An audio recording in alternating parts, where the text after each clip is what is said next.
Heather McDonald has got the juiciest scoop.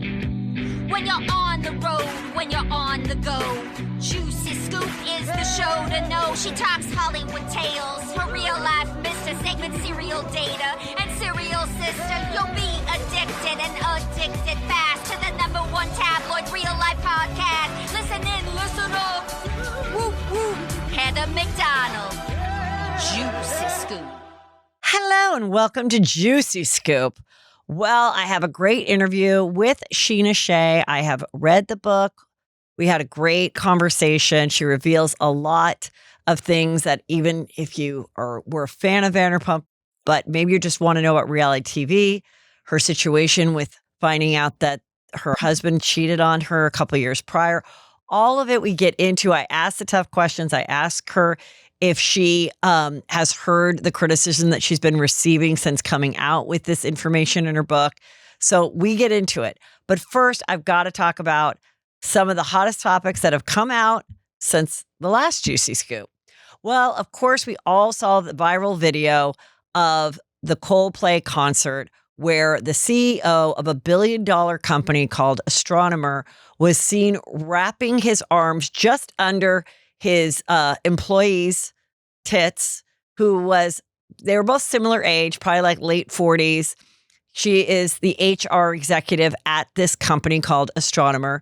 And the cam got them and they see themselves on it and they immediately break apart, shut down. And Chris Martin is like, either, you're having an affair or whatever. So the whole thing went viral. Like, you know what I'm talking about. So the first thing I thought was, what? God, they really look happy. They really look like a couple that is into each other. And sadly, there would be times when I've been married for so long that I would see a couple my age, like way too into each other.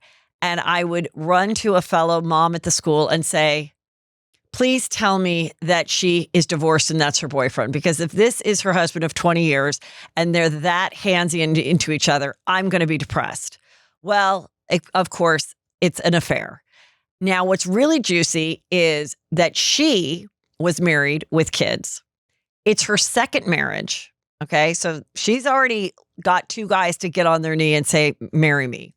The second one comes from an extremely wealthy family for like the last couple hundred years. They're just the family she is married to is worth like $1 billion.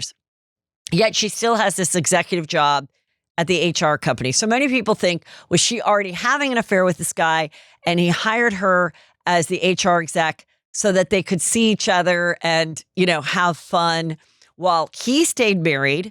His wife has a Facebook account. Right when this came out, she removed her married name and changed it to her maiden name. According to the Facebook photos, Page 6 has picked them up. They've covered the two kids' faces. They look like they're, college age kids. So they've been married a long time.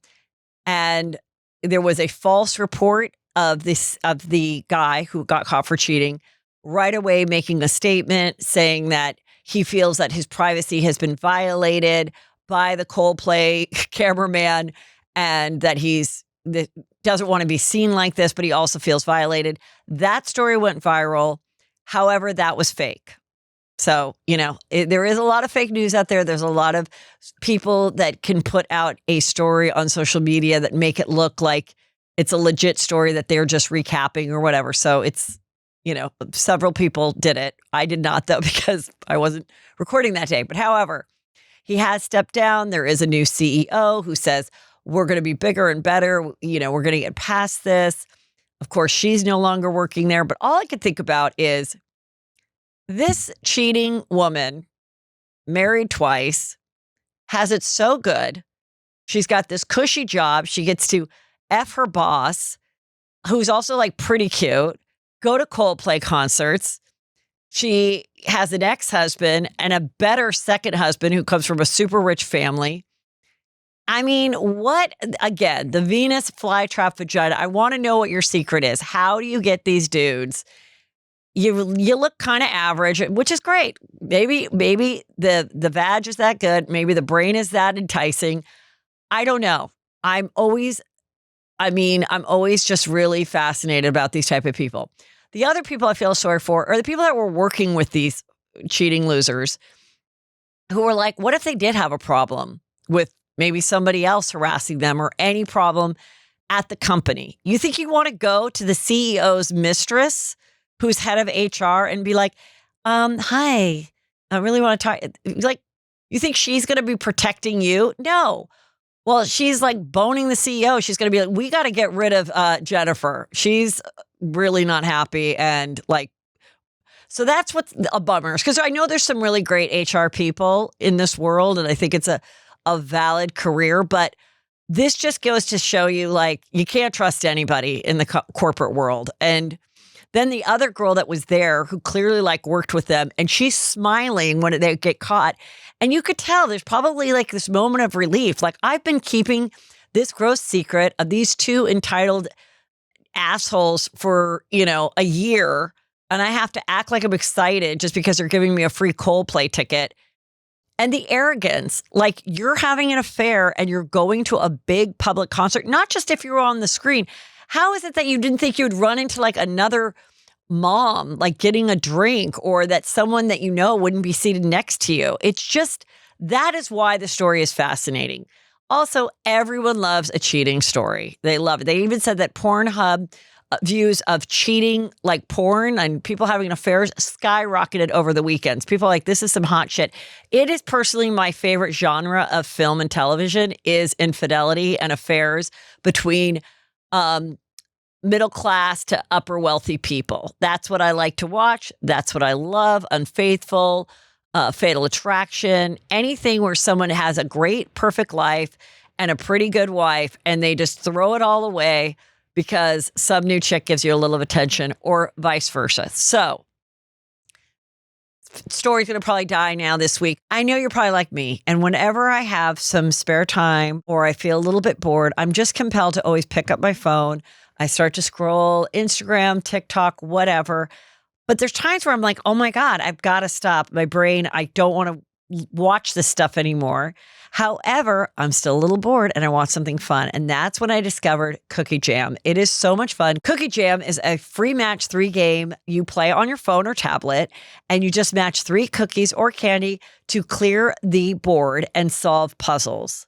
So it's really fun and it's very satisfying, which is what I love. And there are over 11,000 events with new ones added every week. So you're never going to get bored and you're never going to be out of challenges. You could explore the world of Cookie Jam with Chef Panda, which is like such a cute little panda. So whether you're multitasking during a TV binge or avoiding awkward text convos or just want an escape, but you still want to use your brain and have some fun and get that fun satisfaction winning at something that's cute and adorable, you deserve a treat. Join over 100 million Match 3 players and download Cookie Jam today. Life is already complicated, and when it comes to health goals, it's especially hard when it takes a back seat because of insurance complexity. I know I've been there. I'm sure you have too. And it's just easy to feel stuck, to procrastinate, to not bother to get what you know your body needs. Now I want to share how Rose Insurance Checker is built to unstick that moment, free, simple, and built to help people move forward. Rose Insurance Checker lets you know if you're covered for GLP-1s for free. If you want to see if you're covered, just submit your insurance card and Ro will take care of the rest. No paperwork, no hassle, no waiting on hold. Rose Free Insurance Checker will send you a comprehensive report of your coverage detail so you can make a decision that's right for your goals. In fact, nearly half of all Ro members have insurance coverage. When you become a Ro member, you'll have support throughout the process. You'll have access to your provider on demand for any questions. Go to ro.co/juicyscoop for your free insurance check. That's ro.co/juicyscoop to see if your insurance covers GLP-1s for free. Go to ro.co/safety for black box warning and full safety information about GLP-1s medication. Sometimes I have such a hard time falling asleep and my mind's racing. I'm not comfortable. I was hot. It wasn't feeling right. I'm thinking about too much. Well, it's really improved because I've got Boll Branch signature sheets. And the minute I crawl in, it's like my whole body just relaxes. Boll and Branch's signature sheets are made free from toxins with the finest 100% organic cotton. They are buttery soft right when you get them. But what's amazing is they get softer with every wash. They actually get better the longer you have them and enjoy them. They come with a 30-night worry-free guarantee and are ethically crafted by expert artisans that earn fair wages. What I also love is I got their waffle blanket. First of all, it looks great. It works perfectly. And again, it's just the right amount of comfort and warmth and covering that I need without feeling too hot or it being too heavy. It works perfectly with the sheets. So definitely get that. I absolutely love it. Get the best savings of the season during Boll & Branch's annual summer event. Get 20% off plus free shipping on your first set of sheets at bollandbranch.com/juicyscoop. That's BOLLAND branch.com/juicyscoop to save 20% and unlock free shipping. Limited time only. Exclusions apply. Meanwhile, Katy Perry was on her like flying whatever unicorn across, just kind of like Beyonce has that car. She's like on a flying bird or whatever, and it almost fell. And people are like, you know what? Why don't we stop with the artists flying over us on things that could fall, hurt the audience or hurt the artist, and just go back to like singing on stage and maybe don't charge us $1,500 a ticket. Ever think of that? Okay. So that happened. Also, let's talk about Denise Richards. So Denise Richards' husband, as I reported, filed for divorce last week and said the date of separation was July 4th and that he has no income and that she makes $250,000 a month doing OnlyFans and television and brand deals. And therefore, he needs half of that a month to survive because he needs to live in the lifestyle that she's made him accustomed to living to in these last 6 years. He said he has no income. We saw on Real Housewives of Beverly Hills that he's some weird energy healer or whatever. If you remember the show, he also sat at a very awkward dinner with everybody talking about how cars are following them and that with your mind you can cure cancer and all this crazy stuff. That the only one that was agreeing to it was Mauricio, who was probably very high since he likes to, enjoy some gummies or whatever. So there was that. There was also the scene that's gone viral, which Denise and Aaron, her husband, are at a garden dinner party of Kyle's and something goes awry and she feels they need to leave. And he's pissed. And he's very aggressive with the women. There was another scene where he was giving it to Teddy and Erica, and they were like, stop mansplaining. And he was just very aggressive, very uncomfortable, very entitled. And she says, Denise, please stop. Like, we're being filmed. And he's like, if you don't shut up or something like that, I'm going to crush your hand. So after Aaron filed for divorce, asking for spousal support, and all these things, asking for his tools, his only personal possessions are his tools and his car or something. But he wants, big payments every month from her as she's taking the photos of her in OnlyFans. She then filed and received a temporary restraining order against him. And in that restraining order, which is very hard to put together, to fill out and be granted, you have to have a lot of evidence.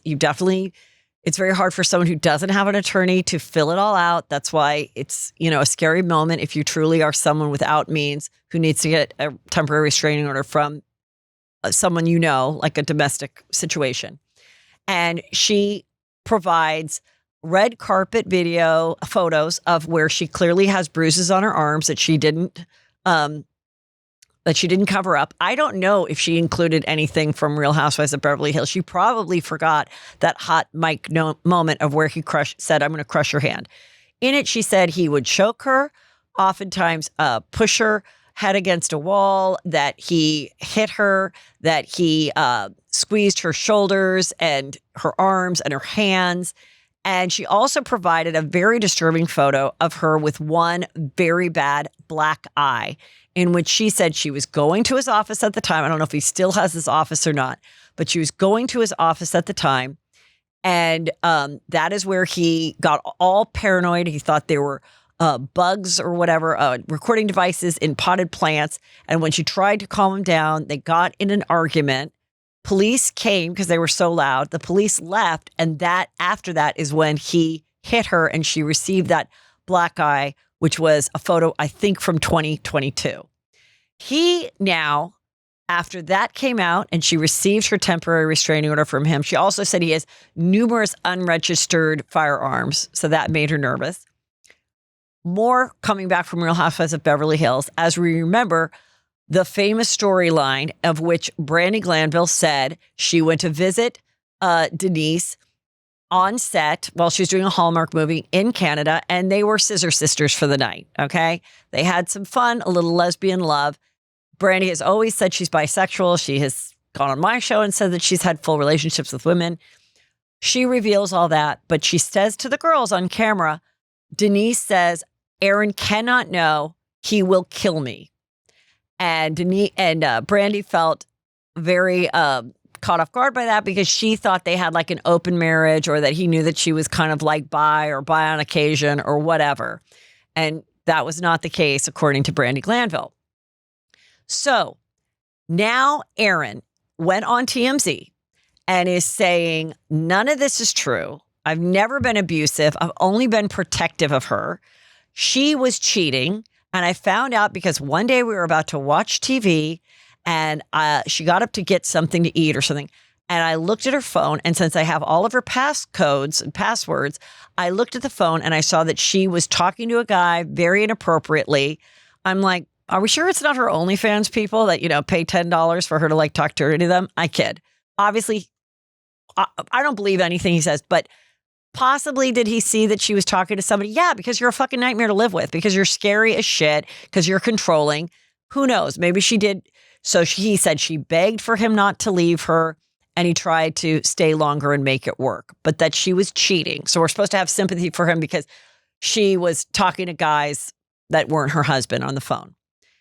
He also said the black eye is caused from her drinking problem, that she has a Vicodin and drinking problem. And then when she was going to visit him one day at his office, she slipped and fell on the stair going up there and like the handrail hit her in the eye. And that his brother can, or somebody can contest to it. We know from the show that for some reason, with her generosity, his elderly parents are living in the home that we saw them have on Real Housewives of Beverly Hills. In her show on E with him and her two daughters, they live in another unit. The parents live there. And, she's doing all these things. She also adopted a daughter. She has two daughters with Charlie Sheen, who are now like 18 and 23. She has a daughter who's like about 10 that she adopted as a single woman, Eloise, who has disabilities. Aaron never adopted that child. And now Aaron, her soon-to-be ex-husband, is saying that she was such an addict that she was violent towards that little girl that has disabilities. I mean, this guy, this is my opinion. You're a piece of shit. You're a liar. I don't believe you. Okay? That's my opinion. But it's juicy, and that's why we're talking about it, because we know these players and because we watched it on Real Housewives of Beverly Hills play out, their relationship. And also when I first announced that they were getting divorced because he filed, I said, I'm not surprised. And people thought maybe this was all an act because he was being sued for not a lot, like $75,000 something. Maybe he's doing this to protect her assets. I said, no, I don't believe it. Nobody's going to ask for these things and all that. So I was right about that. This is a real divorce. This is really happening and it's really getting ugly. She accusing him of physical abuse. He accusing her of cheating, child abuse, the worst thing you could accuse someone of, due to addictions. And he also wrote a letter to her family begging for an intervention because she's been so abusive to their daughter, the daughter that she adopted as a single woman that he has never legally adopted. He also said, my parents are living in a house, I guess, that she put them in, that has a lot of maintenance issues, and they're in their 80s, and they're doing it out of the goodness of their heart to help care for Eloise, the handicapped daughter, and all of her animals. Why is it her responsibility to take care of your elderly parents? And if you don't like the house in Malibu, get the F out, okay? And if no one's buying your healing practices, like this guy, I am enraged. And that's my opinion. So I hope that this gets cleared up. I hope that people protect Denise at all costs. And maybe it's good that it all came out. She can be free. She can get rid of him. And wow, what a dick. Okay. Now I've got to talk about the show that everybody is talking about, which is Amy Bradley is Missing, and it's on Netflix. It came out this weekend. It's a 3-part documentary, and it is like the #1 rated show on Netflix right now, and everybody's talking about it. So I watched it. Now I'm going to give my opinion. If you haven't seen, you want to skip a couple minutes, fine. I don't think it really matters. I just want to say a couple things, and maybe I'll get more into it on Thursday's show as well. This is about a girl who was 23, college graduate, played basketball in high school, athletic, though not extremely tall, but athletic. Went on a cruise in 1998, going out of Puerto Vallarta for like a week to like Aruba and everything with her mom, dad, and 21-year-old brother. And the dad, they looked to have some money, but they decided they would take their 21 and 23-year-old kids, not give them their own room. They'd all share one very average room with a small balcony. And the kids, I guess, the brother and sister were going to sleep in the pull-out couch, or maybe there were 2 double beds. I don't know. But that's where they were staying. And after a day of drinking, she and the brother came back from the disco about 20 minutes apart, one at 3:30, her at like 3:45. And they know that because of the card sliding into the door. And she and he smoked cigarettes on the balcony. The brother went back into the room to fall asleep around 3:50. And the dad woke up at 5:30, saw that she had stayed outside because she said, I want to stay outside on this lounge chair. And then at 6, he woke up again, 6 a.m., and she was no longer on the balcony, but her Birkenstock shoes were left there. And he never heard her leave or anything, looked for her, couldn't find her. They never found her. And the mystery goes on for 30 years. And there are several theories based on people who said they saw her in these different islands in the area, which are that she had something to do with this guy who was a local musician, not local, but a musician on the cruise ship, that he may have taken her and trafficked her. And she's been trafficked for the last 30 years and has never called her home or anything.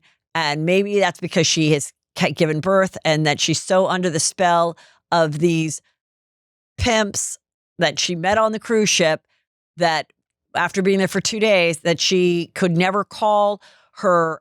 Oh, the other thing is she was an out lesbian. That part's very interesting because it was 1998 and she came out to her parents and the dad was not happy with it. And he wrote her girlfriend a 3-page letter saying that he was so disappointed in her.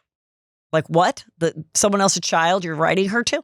So they didn't accept her sexuality. And to me, I'm sorry, this is Juicy Scoop, but I'm going to be honest. I think she looked like she was someone that could have a girlfriend.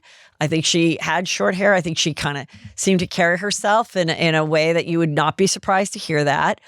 But the parents weren't having it. And I will talk more about it, and I want you to tell me what you think and why you think. But a lot of the comments of people talking about this are that they don't totally believe that she was trafficked and has like Stockholm syndrome living in Barbados. I just don't believe it. I don't believe that people that work on cruise ships would sacrifice a career as a musician on a cruise ship who's like a native of that area going, oh, guys, I found a good one. She's 23. She's a college graduate. She also plays basketball. She's staying on the cruise ship, not with a bunch of other drunk girls, but her mom and dad and brother. Okay. I think we found our golden girl, everybody, that we're going to make so much money off of. Let's lure her off the boat somehow and put enough drugs in her that she can be under our spell for 30 years while we traffic her in the islands of the Barbados world. there's all these, eyewitnesses and things. I think they're thirsty. I think people love to be part of trying to solve a juicy crime. But most importantly, this is a documentary. And documentaries get greenlit and do well because it gets people talking. If you're a documentarian, you are going to edit it and create it in a way that in the beginning you think one thing, in the middle you think another, and by the end you're just confused. And that does this, and that's why it is really well done and it is really juicy.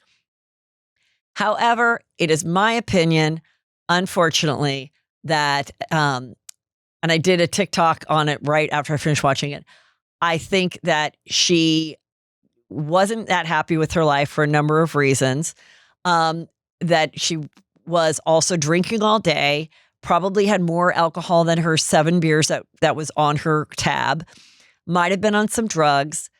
Seeing that water on a cruise ship, I've been on a cruise ship, it's very alluring. And there's where you're like thinking about it. And if you're not in the right state of mind, I think that she went for it. And I think it happened between 5:30 and 6 a.m. I think the parents would have heard her walk through the tiny room and leave and have that door shut. I don't know. I think the parents don't want to accept it. I think they would rather think that she was out being a victim of somebody than that she chose to leave them on this earth without her. I think that's my opinion. Also, I've been on cruise ships and I remember I got the wristband to get all the drinks. Peter didn't. We'd like to save a buck back in the day. And it all worked out. I'm doing fine now. I wouldn't have to do this now, but I did it then. So that's the type of thing. You're trying to get drinks. I would go and get a drink and then hand it to Peter, and then I'd run down to another bar so that I could get another drink. And I didn't want people to think that I was doing that. I was doing that. We didn't pay for internet one year when we were on the Caribbean cruise, and I lost my son several times. It was a very stressful trip because we didn't want to pay for the extra internet. Those are the kind of people that go on these cruises, okay? And then the staff is there and they just want to make their money and send it home to their family. They're not looking to do a pimp business on the side. And that is what I think. And then just yesterday, the brother, Brad Bradley, what a name, he tweeted or went on X and said that there were some things that were not included in the documentary. One, that she was dating a man before she went on this cruise, which we see the girlfriend that she has who says she has a lovely letter from her apologizing and saying that she feels stranded and she, loves her, that she received like a month before she went missing, which also leads me to believe that she really wasn't as settled in her life as we'd like to believe, and therefore could have taken her life into her own hands. Now, the brother says, oh, I forgot to tell, one thing I've always wanted investigated is before the pool party, the day that she went missing, she was talking to 2 Black women on the pool deck that were wearing uniforms, but they weren't Royal Caribbean uniforms. I realized later that they're Sea Org uniforms from Scientology. And so he thinks that one of the other possibilities is that maybe she wasn't trafficked, maybe she was kidnapped or lured into Scientology for the last 30 years. I disagree. I'm sorry. That's not how Scientology works. They want to get people in there that'll stay in for years, that will recruit other people, that will buy years and years of materials and use their credit cards. And it's not, oh, let's just find this one girl who, again, is on a cruise with family. These are not the people that get taken into cults or trafficked. An established person with family around, they are not an easy target. That's not who, in my opinion, get taken. So when you think about all that, tell me what you think. But it's on Netflix. It's available now, so go watch that. All right, you guys, before we get into my juicy interview with Sheena Shay, remember to go to heathermcdonald.net. Join my Patreon. That's where I really get into the juicy stuff. I give you the behind-the-scenes feelings of some of my more juicy, controversial interviews that you get to enjoy on Tuesdays and Thursdays. Also, that's where you're going to buy your tickets to my show, my live Juicy Scoop, November 14th at the MGM Grand. That is the Friday of BravoCon. We are not going to be holding anything back. It's going to be, even this even on Friday, I went to a very Bravo-centric event, which I will talk about on Patreon, but I'm even saving some scoop that I got for that show, that live show. So that's how these things work. Lots of content over at heathermcdonald.net. And now for Sheena Shay.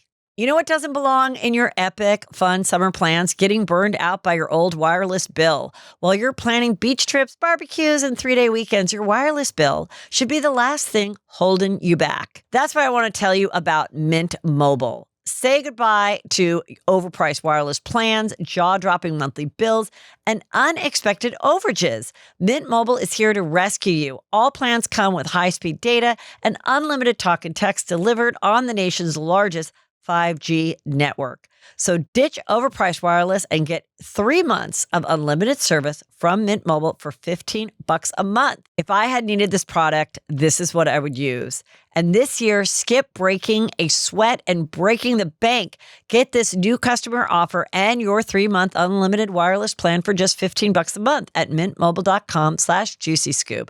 That's mintmobile.com/juicyscoop. Upfront payment of $45 required, equivalent to $15 a month. Limited time new customer offer for first 3 months only. Speeds may slow above 35 gigabytes on unlimited plan. Taxes and fees extra. See Mint Mobile for details. Hello and welcome to Juicy Scoop. I have the woman everybody is talking about. I'm confident New York Times bestselling author will be also on her list of singer, mother, star of Vanderpump Rules, The Masked Singer, possibly Dancing with the Star winner at one point. Sheena Shay, welcome back to Juicy Scoop, friend. How are you? Good. Thank you for having me. Always good to see you. I know you're so busy, so we are doing this, so it's on the Zoom, which is fine because sometimes I like it better because other times people say I interrupt people, and this way I can on Zoom because I have so much to talk about. The book is great. First of all, I'm going to tell you how good the book is. It's so good, and I'm not blowing steam up your ass, so I'm sure the haters will say that. But there's what I love about it is it kind of reads like when I used to be studying Shakespearean plays, and I'd read Cliff Notes. Because that is what Vanderpump Rules is. It's so much of like, and what we didn't know is that these two people were talking, and I ran around the corner and said this. And if you've ever studied Shakespeare, that really, he was like writing reality TV. It's So you're comparing me to Shakespeare? I'm comparing reality TV to Shakespeare, but the way you describe what was going on in your life, but also in the show, which was, he wrote plays, is like, it's why I've always been fascinated by reality TV and why I've studied it and covered it. But how did you enjoy the process of writing the book? Oh, that's a loaded question. It was a lot, it's cathartic for sure. It was great to put it all out there and to just literally put it in the book. But collaborating with someone, I touch on that a bit in the book. There was a leak. It was a process that didn't go extremely smooth, and it was very challenging. So going through this, I now know if I do ever write another book, what I would do differently, what I would maybe do the same. But for my first book, for a memoir, I didn't know what I was doing. I may be a natural storyteller and have a journalism degree. However, I don't know how to structure a book. I don't know what people will want to hear, what people won't want to hear. I could go on about my childhood for chapters, but how do we make it a little more concise? So the whole process, it was definitely a learning experience. Some great cathartic times, but also a lot of tears, full-on panic attacks, and wanting to just quit after I had a book deal in place. Well, first of all, I guess you're saying, I'm sure I've read all the criticism. I mean, you've done some interviews that reveal some of the juicier parts of the book. And I'm seeing the most juicy part of the book is that you reveal that Brock, your now husband, father of Summer Moon, that after you had gotten married, which you got married after Summer was born, when she was about 2, during the Scandival thing, Brock came to you because now this is where I get a little confused. So he saw something on a blind or a Reddit that someone was saying that he had an affair, and therefore he wanted to tell you before it came to fruition? Not exactly. So there were several blind items about him and Raquel that were complete bullshit, but I still had to question it. I still, in my brain, was like, I mean, if Tom and Raquel did this, could Brock and Raquel have done it? Like, no way. So it was annoying, but that was fine. Then there was another blind item that came out about a girl supposedly who he dated before me in San Diego, said she helped him pack his bags for the Australia trip where we made it official. He said that was also bullshit.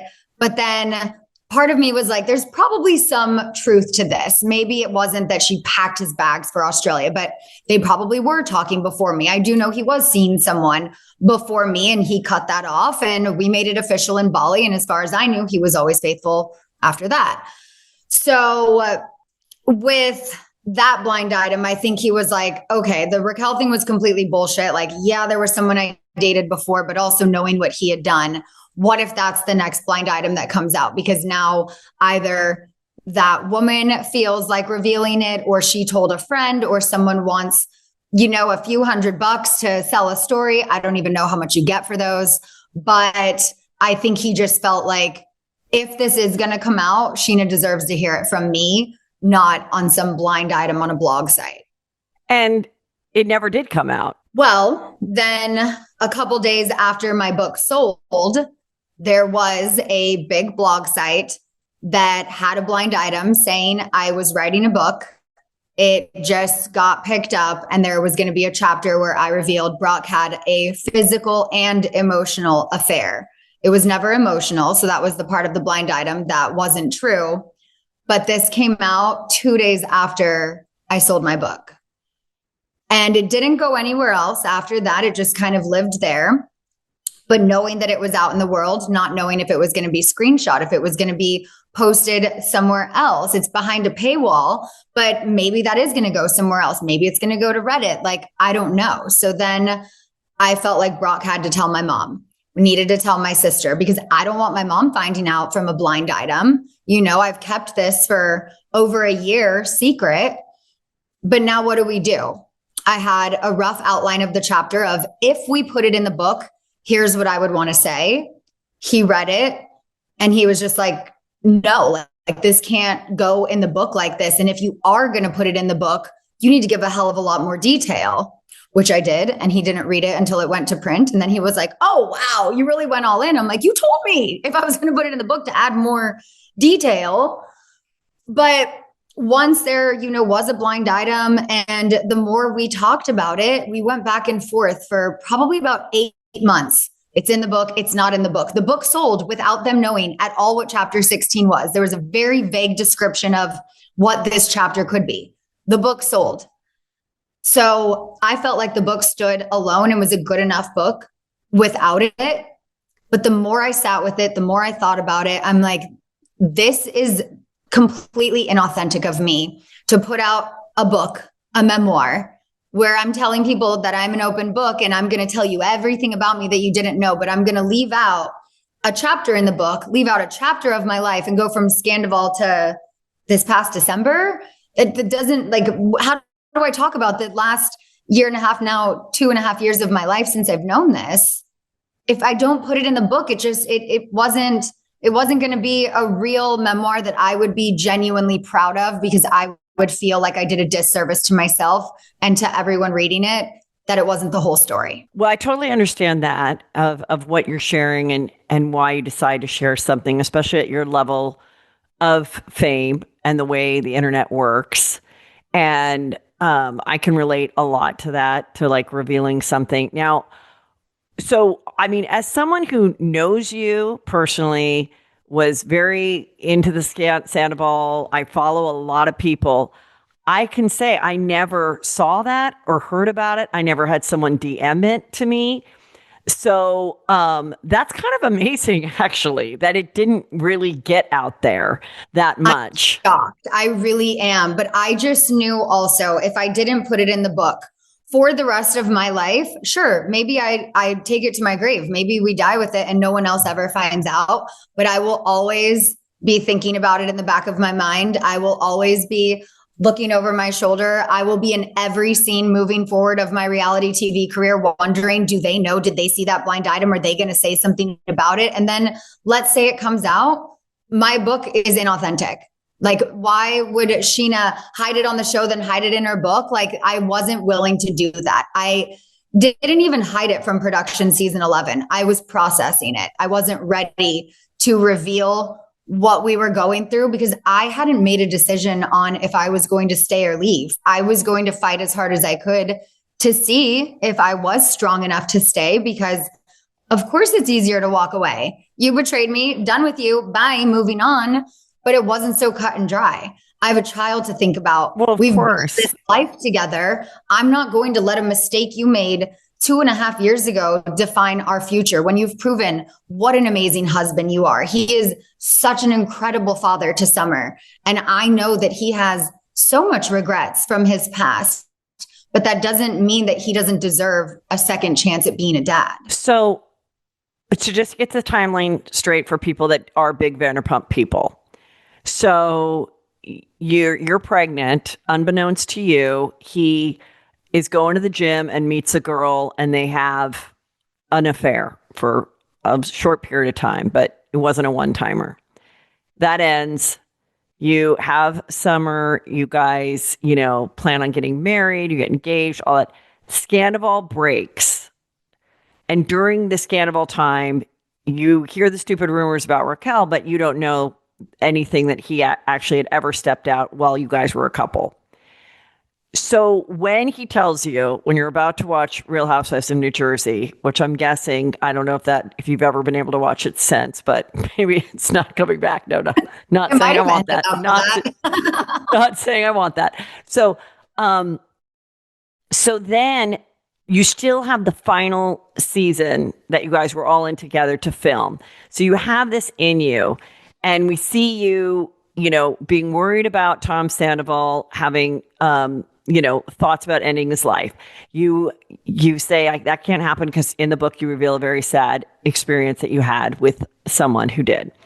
And that seems all very real. And then, it's coming to the end. And what's also really interesting about the book is you really go there in revealing what things you were pushed to do because of producers or Lisa Vanderpump, and what just one particular thing that you and Lala and a couple of the other girls decided to make a bigger deal out of, to have a better fight happen, which was, were you going to share your proposal or not, that you guys were actually engaged while Raquel and James were celebrating their engagement party?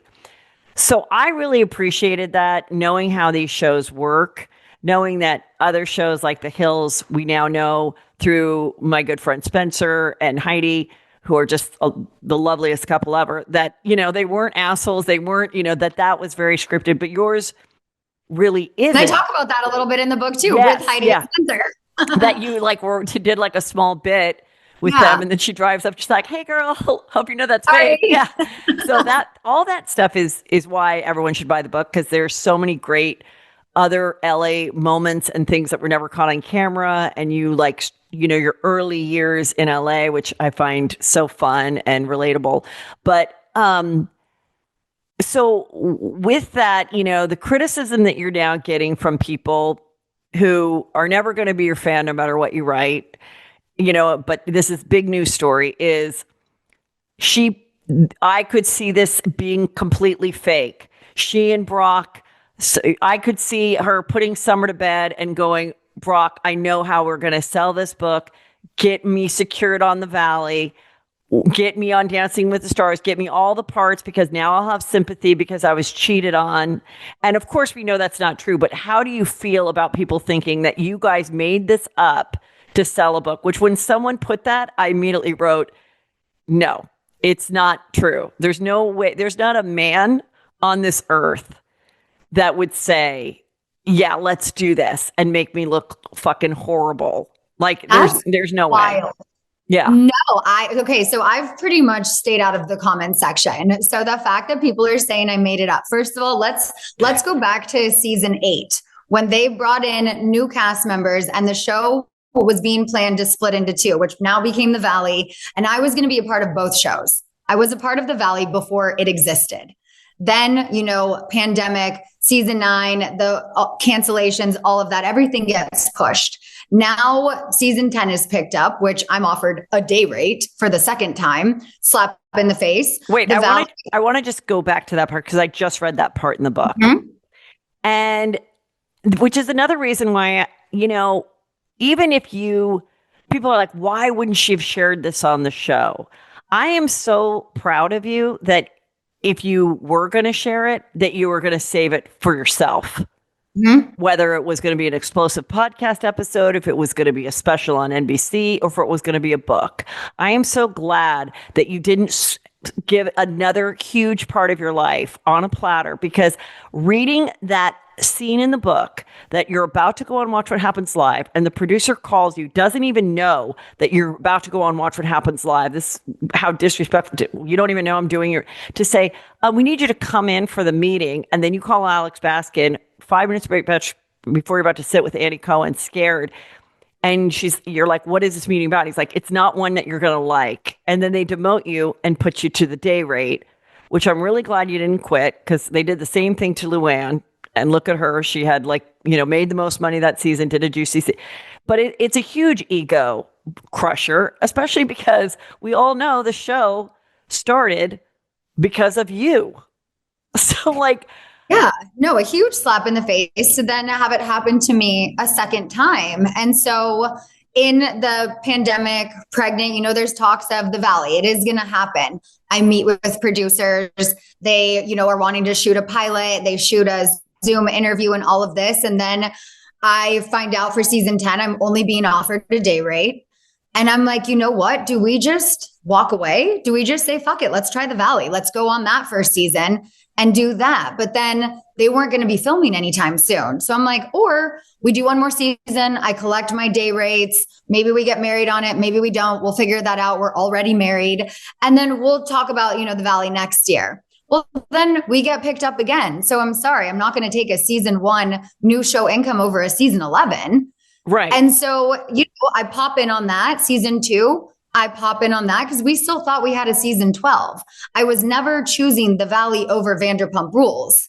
Now Vanderpump Rules has gone its way, and who knows what'll happen season 3. But for everyone saying I'm so desperate to get on The Valley and I'm trying to sell a book and use my family and all of that, I just want to remind them that I've been a part of this show since before it actually existed. And I would never sell my family out to sell an actual book. I'm telling my truth because it's my story. And there's no way I could put out a memoir and not tell my full story. And if there's anything missing from the book, it's not anything that's a skeleton in my closet, because all of those are out. And maybe could have gone into some more detail on some stuff, but I'm like, no, this is literally all of me. And it's kind of scary. I mean, I think that's great. And I can imagine the feeling you felt of being underappreciated. And the fact that, in reading the book, how often you were the yes person. You were the person the producer could call, or Lisa, and say, hey, when we film tomorrow, you need to do this. And the conversations with Lisa are, you're being truthful. I can see it happening. I don't think it's a bad thing. She's got a show, it's kind of what the other housewives have said, that she would, have a way of talking and dropping things. I am friendly with Lisa, and she has told me things that have yet to come out about cast members on certain shows she's participated in. And she's like, now don't tell anyone. And I don't think she knows who I am, because I don't tell when people say don't tell anyone. I actually don't. And I kind of was like, and some of the stories she's told me a couple times. And I'm like, I know you think I'm like maybe these other bloggers Don't say anything. Yeah, these other bloggers or whatever. But that's not how I run Juicy Scoop. That's not what Juicy Scoop's about. It's not what Heather McDonald's stand-up comedian's about. I love this stuff and I love to talk about it and explain it in a way that I know is juicy. And that's not, jumping the gun and destroying someone's life before it's out there. Like, I'm always like, I'm not breaking news. I like to have the news out there and then I'll comment and talk about it because I'm not out to destroy someone's life. So I can totally see how that works. Don't necessarily think she's a bad person, but when then in the book, you kind of felt like, then again, when you're not useful, you felt unappreciated, pushed to the side, thrown away. And I think that's a really vulnerable thing that you wrote about too. Yeah, I kind of felt, used after all of these years. It's like she could have told me from the beginning, look, I know you were involved in this situation a few years ago. His ex-wife is on the show. You're probably going to run into her, but this could turn into something. And maybe it would feel cathartic of you to apologize, to get she could have just been so honest with me. And I would have been like, yeah, absolutely. It still would have been the same decision, but with dating Eddie Cibrian, yes, and the Brandy situation. Yeah, I mean, when you really realize how blindsided you were. However, as a viewer, maybe it was the smartest way to execute it, though you were used as a pawn. But you did get a show out of it. It was a successful show. So it's like, in hindsight, would that have been the classier thing? But it probably wouldn't have been as real. And the show is reality TV. But, so it's all, but that's what's kind of interesting is then you, as a 40-year-old woman, but you wrote this when you were 39, but reflecting back on knowing everything that you know. Now let's jump to the final scene of the end of Vanderpump Rules as we know it, okay?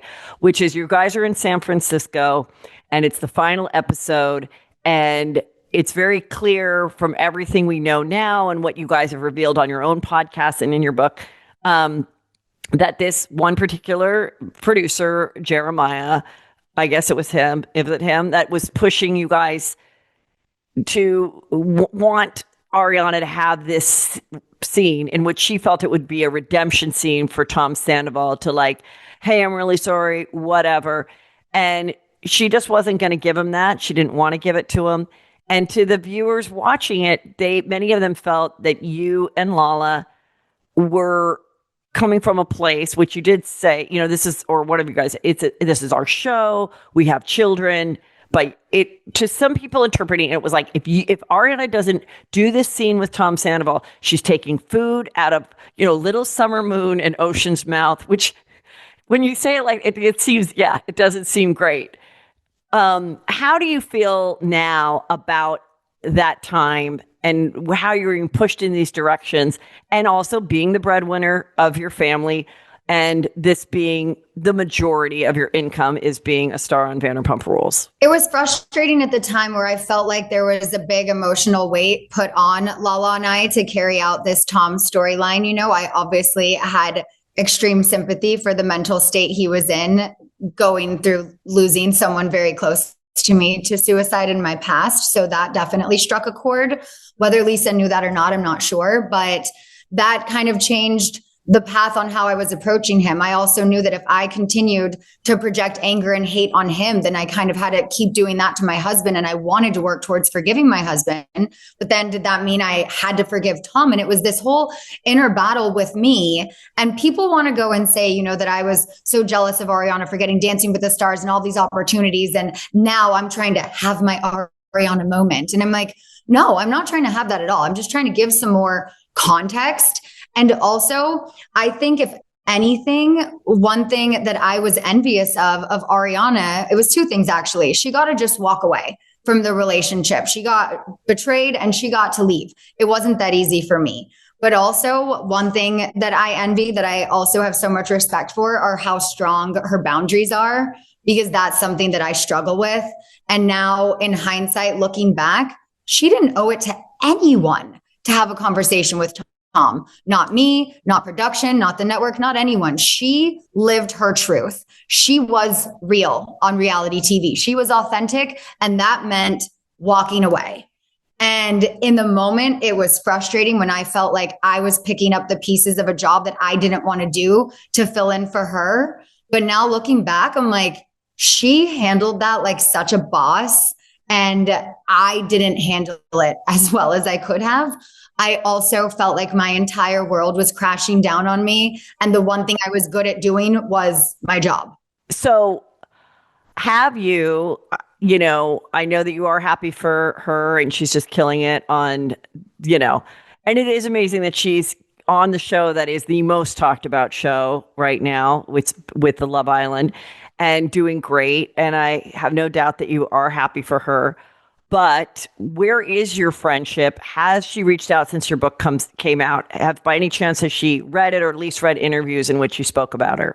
We haven't talked since anything has come out with the book. I did send her a copy of it, so not sure if she's gotten that ready yet. I know she said on Amanda Hirsch's podcast, she's more of an audiobook girl, so it does come with a, audiobook credit or whatever. But I mean, I hope she reads it. I hope she listens. And, I hope we can have a conversation about it one day. But I completely respect her boundaries. I understand that I hurt her. I hope she understands where I felt hurt in the situation as well. But at the end of the day, I was the one hiding something. And I am a really good actress, apparently, because no one fucking knew. I said in the book, I wished she would have noticed because I would have thought she knew me better than that. But then even after I wrote the book, I thought about it. I'm like, my mom didn't notice. My sister didn't notice. People closest to me did not notice because I just acted like everything was fine and dandy. So that's not her fault. That can't be on her, But I guess I just wished that maybe back then those closest to me checked in on me a little more and are like, but how are you? You seem a little off. Because I'm like, did I just fool all of you guys like that well? Like no one ever noticed it. Something was just like, why is this affecting you so much? Why are you going so hard on Tom? Why are you trying to Yeah, but I'm going to tell Sheena, seeing that I just read the book, you have a real pattern, and I'm sure maybe you've realized but haven't, of you take care of all these men in your life, and the same thing happened with Shay. Mike Shay, you put him, he was on the show, you married him, you had cold feet the day you got married, and you have that scene with a couple of the girls, and they say, and the producer says, what is off? And again, you only give half of what was off, which was he was lying to you. I remember we talked about this on the first time you came on Juicy Scoop, because I thought it was, so compelling that you realized he was abusing some type of, prescription drug that he was not prescribed for.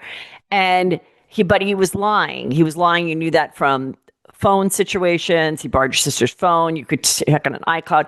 But in the lying about where he was for possible drug and alcohol abuse, you hid at that time from the show and from some friends that you saw suspicious stuff of women writing him and DMing him and all of that. So I do feel that you have a real thing inside of you to protect the men that you're with.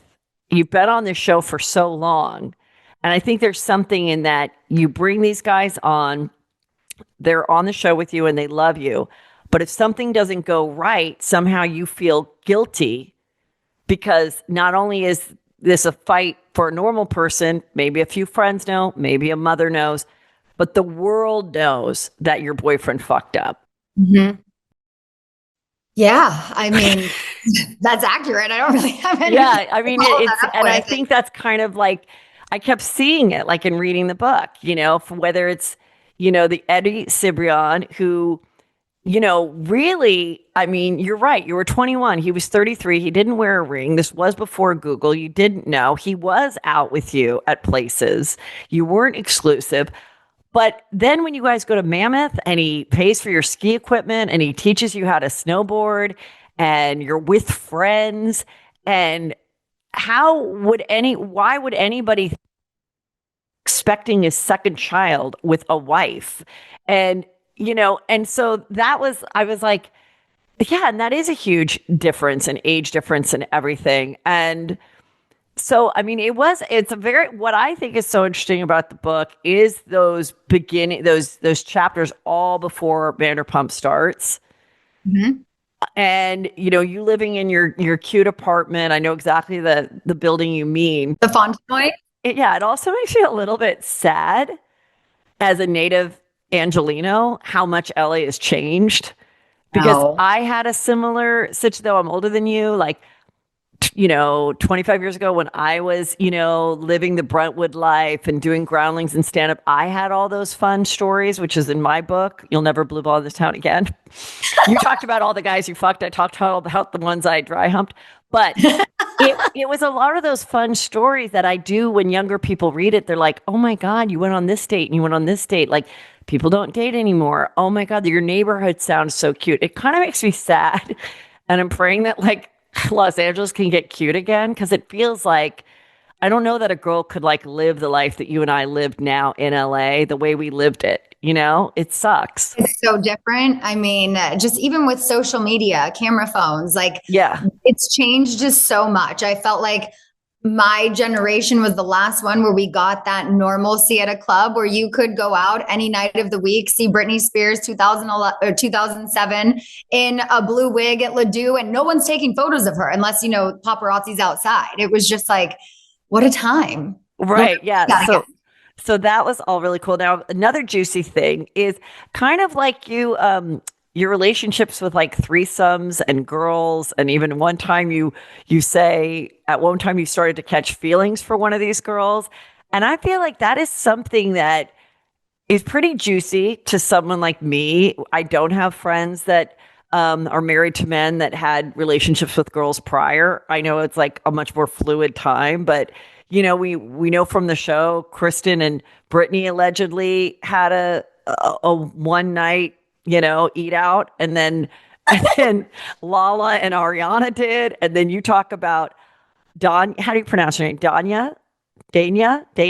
Oh no, that wasn't Dana who I was talking about. Wasn't there one girl that you said when you were pissed at Brock, you made out with her at a concert? Oh, that was concert? Dana. Yeah. No, Dana Kathan, from the show. But then there was another girl that I guess you don't say who it is, but you kind of were like, oh, can you want to speak on that? Because I think that's pretty juicy. Yeah. I mean, this was a girl who I met at Stagecoach 2019. It was at Neon Carnival, the only time they've ever done a Neon Carnival for that.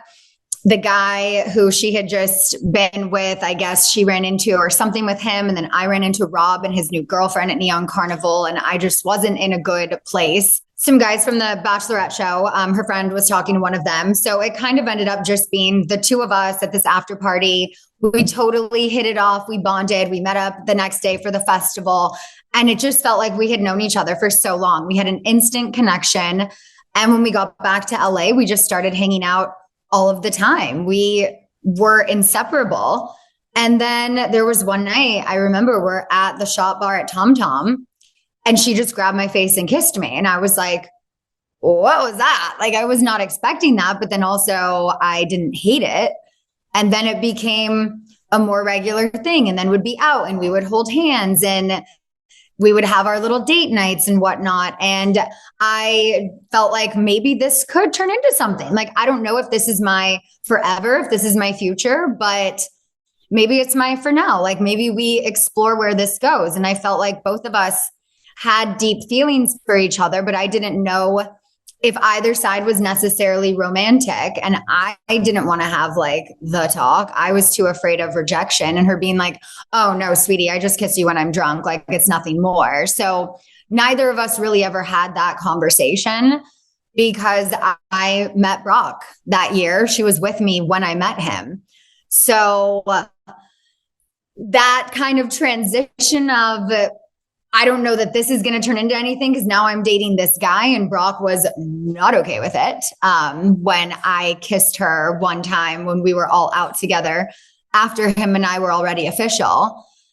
And so naturally, we just kind of started to distance from each other. We went from being inseparable, talking all day, every day, to just not hanging out much. Then we go into a pandemic. Brock and I were living at my house in Palm Springs.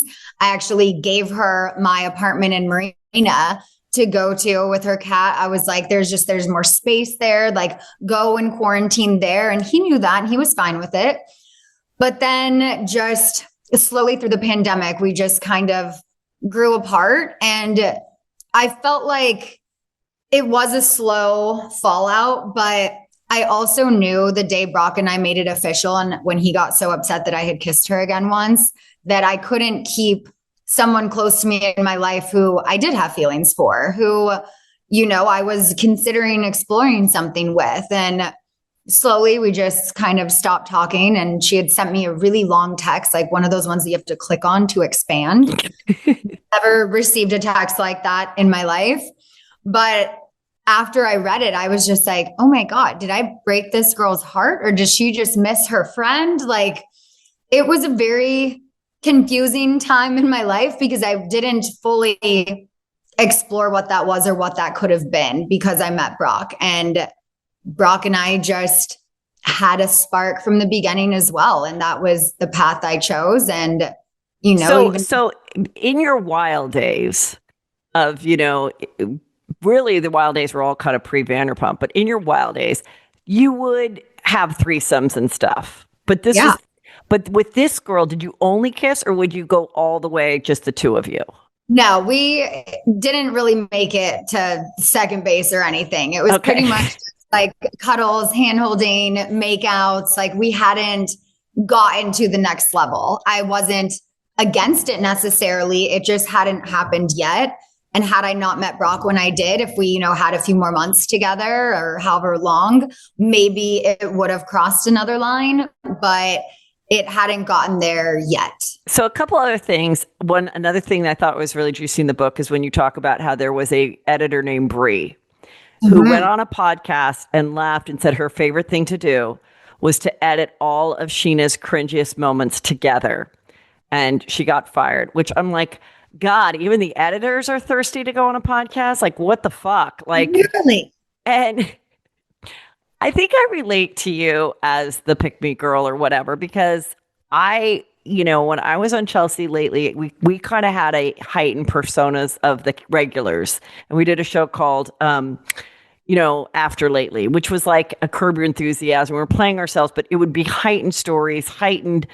And so my persona was literally on the poster, the fame whore, like the fame, which is like, because I knew the Kardashians because we lived near each other. And before either of us were an E, I knew them. So whatever. Yeah. But meanwhile, I'm the fame whore, but you're the one that's, hanging out with Jennifer Aniston and all these people. Okay, whatever. But I went along with it because, I'm like you. Ready, down to do anything, down to wear a camel toe and an open sketch and have the camera zoom in on my crotch. I did everything to keep that fucking job and provide for the family. So I totally relate to you. But that is heartbreaking, but it's also just like, I love that you included that part and for people to know that. And part of the thing of Rob putting up the TV in 7 minutes is a kind of a really fun moment, I actually think, that should be embraced. But it also made me go, you kind of had this, husband, and I'm sure he was a nice guy, but, that Mike Shay wasn't doing that.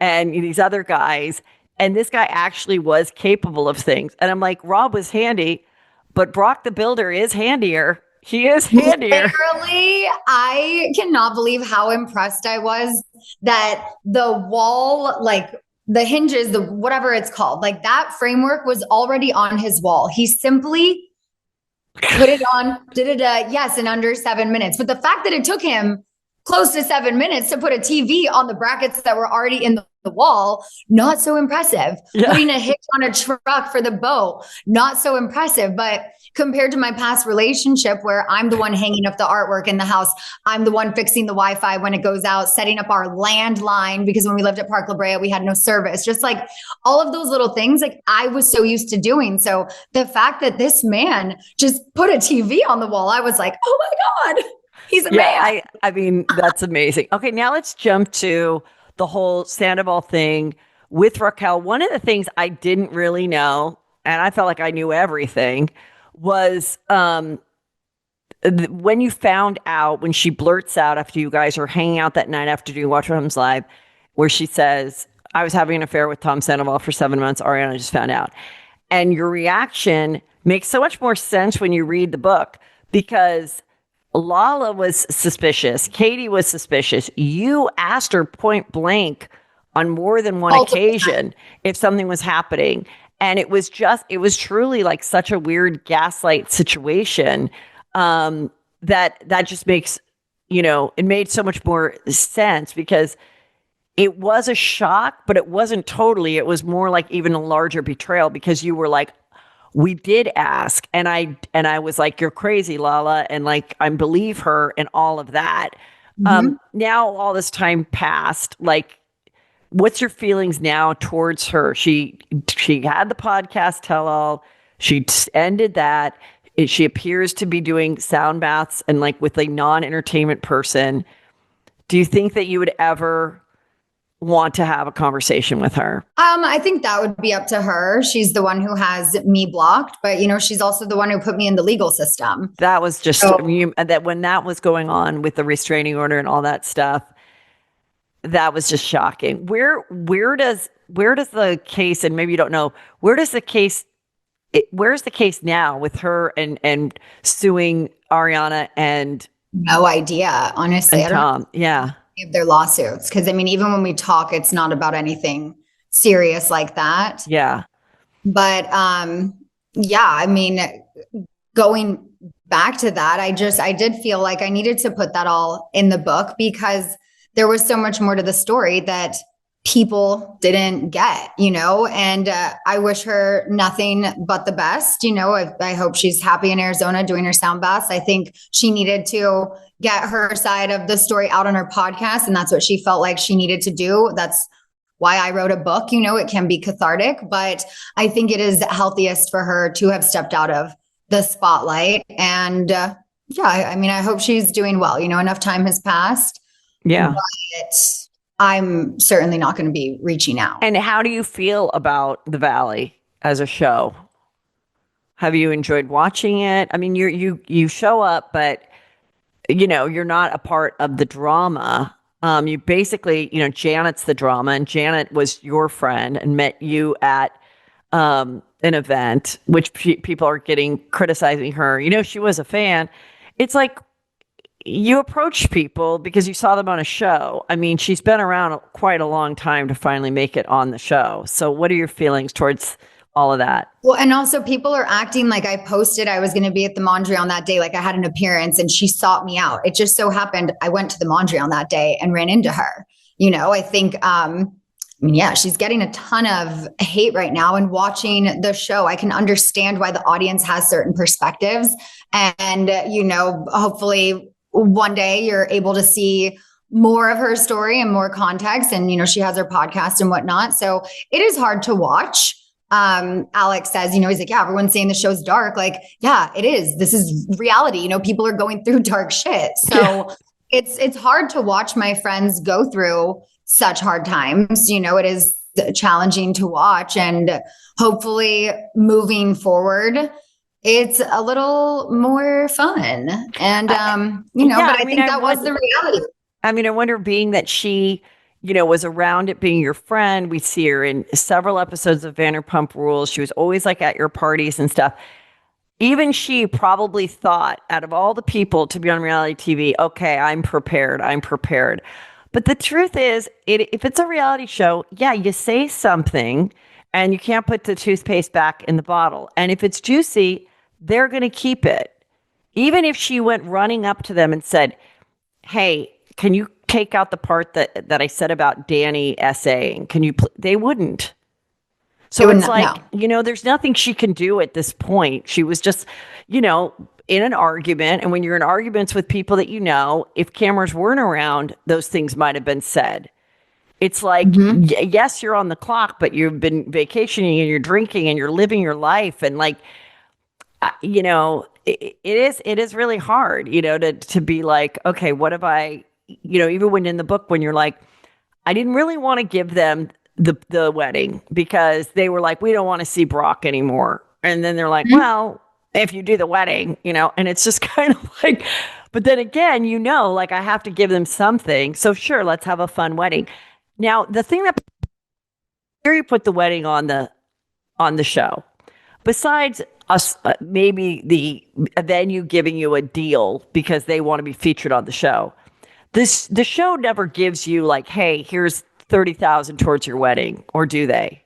Oh, no, there's small budgets towards a tab for a party. It's like never more than $1,000, like maybe 200 to 500, where it's like, okay, we have this at the tab, or you get 2 drinks, like whatever it is. There's a bare minimum that gets put towards these parties. So when you see all of the housewives with these elaborate parties and stuff, the network is not paying for them. Production's not paying for them. We either get trade outs and we get shit for free for posting, or we're paying for it out of our own pocket. They did not contribute anything to my wedding other than we were able to get some trades for stuff because it was featured on the show. And I mean, the wedding was incredible. So I was really happy that they did end up filming it, but they didn't pay for it at all. And are you happy that you didn't wear a 2-piece wedding gown? It would have been probably a more appropriate setting on the beach, but I wanted to go a little more timeless, a little more classic. And that's what I did. I felt like my first wedding too. I regretted the color of my hair. Just like, why would you have your wedding photos with this, blonde kind of highlight ombre look? Like, that's not classic and timeless. Yeah. I wanted my dark hair, but what am I going to do? Retake our wedding photos? I mean, yeah. Not gonna lie. Isn't it crazy that, the dress designer, and his husband, that had they said the right last name and not just Tom, where they said, we saw Raquel kissing Tom, they actually told you that, and you didn't inquire. You just assumed it was Tom Schwartz. How different. That's why when I'm reading it reminds me of like the Shakespearean plays that were too hard for me to understand. And I'd get these things called Cliff Notes, and the way they would describe, like so many things in your life too is like that, where you say, if I hadn't of, been hurt by this person, then I wouldn't have gone to this party and I wouldn't have met this person. And then I wouldn't have worked at Villa. And if I hadn't worked at the Villa, then I wouldn't have got Villa Blanca. Then I wouldn't have been on the show. And like, I think that's like a cool thing that you've recognized in your writing as well, and reflecting on your life. Like, I always say that too. Like, there's times where people go, do you have regrets, and there's little regrets I have. I should have bought a play set for my sons in my backyard, whatever. I always bring that up a million times. Okay. My husband was like, you could go down to the park, whatever. I would have just liked to have a cup of coffee and watch them play. But as far as like jobs, losing out on a home that you maybe made an offer on, all of those things, I will say, they all work out. Like being fired from a job, breaking up with someone, they all work out. It just might take months or years. And then one day you wake up and you're like, thank God that happened. Thank God I told off that person and the relationship ended in a negative way, because then I wouldn't have been at rock bottom and I wouldn't have built this new business. Like, all those things have to happen. And so, in concluding, like, it's a great book. I think it should be a TV show. Thank you. I think it should be a scripted show. And I think that's what I'm going to manifest for you in your new thing, that you will be executive producing things that would be very interesting from that time. I think now we're on almost 20 years. Happy Days was about the 50s. It came out in the 70s. People are thirsting for stuff 20 years ago. And so I think it would be a great show. I think people would love to see LA during that time. And I think you are a story of a girl that did all the right things. She went to college. She took that class. I took that same class with Marky Costello, that hosting class.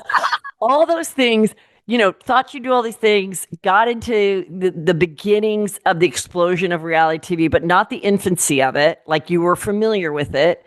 And then also, like, as you embark on this, the fact that you are, committed to your marriage, and that this did happen 2 years ago and you guys are still together and working through it.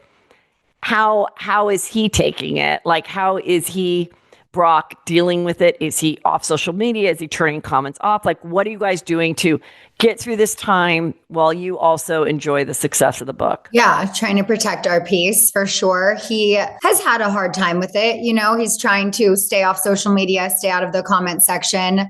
He will be on my podcast next week, so we will be going into more of this then. But it's been tough. We've dealt with it privately for so long. And for the past 8-9 months, with family and the closest friends to us. But now it's out there for the world. So it's not easy, having an Us Weekly cover that I'm so proud of, but then the giant word cheating across my chest. It's like, he's like, well, I was proud of you for getting a cover, but like, I don't really want to post that on my page. And I'm like, I understand, but this is something that we chose to put in the book, and it is going to be a big topic of conversation. So just know that like, we're in this for the long run. I'm not going anywhere. He's not going anywhere. We're committed to working on our relationship. And it is the thing that does tie everything together is cheating and infidelity. The show started because, they found out that you had an affair before he got with Leanne.